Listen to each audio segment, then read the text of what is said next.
जैसे ही आप थोड़े से बड़े हुए आपके ऊधम शुरू हो गए। और क्या ऊधम बताते हैं, तीर्थ यात्री आते हैं, गंगा के तट पर आकर के सब अपनी भोग सामग्री सजाते हैं और भाव रखते हैं कि हे ठाकुर जी आप यहीं से भोग लगा लो। जैसे ही वो नेत्र बंद करके बैठते हैं, इतने में निमाई लाला दौड़ करके जाते हैं और उनके सामने बैठ के उनका ही भोग खाने लग जाते हैं। जैसे ही नेत्र खोलते हैं, लाल इनको देख करके पीछे भागते हैं, अरे तू कौन का बालक है, तुम क्यों खा, तुमने बुलाया इसलिए खाने आया। बोले तो हमने थोड़ी बुलाया था, हम तो भगवान को बुला रहे थे। अब ये तो चरित्र में नहीं लिखा, लेकिन मुझे ऐसा लगा कि श्री कृष्ण चैतन्य जी बोल गए होंगे, वही तो जय जय हैं, हम तो आवेंगे, जय जय वही तो है। तो कभी तीर्थ यात्री आ जाते हैं, सची मैया से आकर के शिकायत करते हैं, बोले मैया ये अपने लाला को संभालो। गंगा घाट पे पंडा पुरोहित आ जाते हैं, बोले तीर्थ यात्रियों का प्रसाद खा जाता है, किसी के चना खा गए, किसी के चनौरी खा गए, किसी के पेड़ा खा गए। मैया समझाती हुई, लाला घर में कोई कमी, तुम काय को गंगा जी पे जाते हो, वहां जाके क्यों खा जाते हो। अब नहीं खाऊंगा माँ। कभी आप जाते हैं और मिट्टी में गंगा जल घोल करके और उससे द्वादश तिलक लगा लेते हैं और सिर पर तिलक आदि लगा करके सब जगह तिलक आदि करके और तुरंत बिल्कुल सन्यासियों का सा वेश बना लेते हैं और फिर भिक्षा याटन करते हुए घूमते हैं और सब जगह भिक्षा मांगते मांगते अपने ही द्वार पे आ जाते हैं।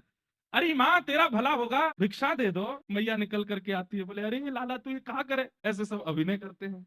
कभी मटकी उठा लेते हैं और मटकी उठा करके दोनों तरफ से मटकी बजाते हैं और फिर खूब प्रेम से कीर्तन करते हैं। आपके भी कई सारे सखा हो गए, उन सखाओं को लेकर के मायापुर में आनंद की बहार आ गई।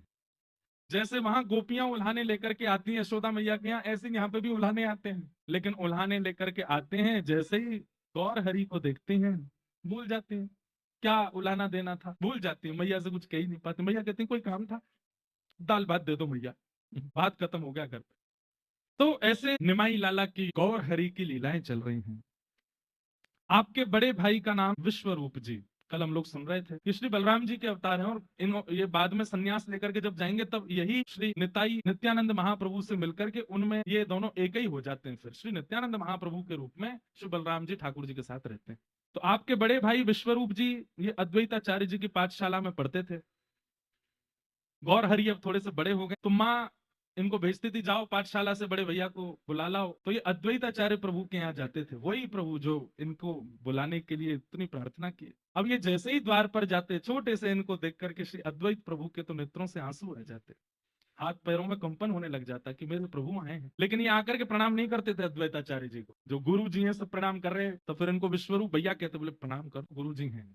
तो जैसे ही प्रणाम करने के लिए बाकी सब बालकों का प्रणाम अद्वैत प्रभु स्वीकार करते, लेकिन जैसे ही ये प्रणाम करते तो श्री अद्वैत प्रभु उठा लेते, नहीं नहीं आप तो खड़े ही रहो सामने। बोले हम पहले ही नहीं कर रहे।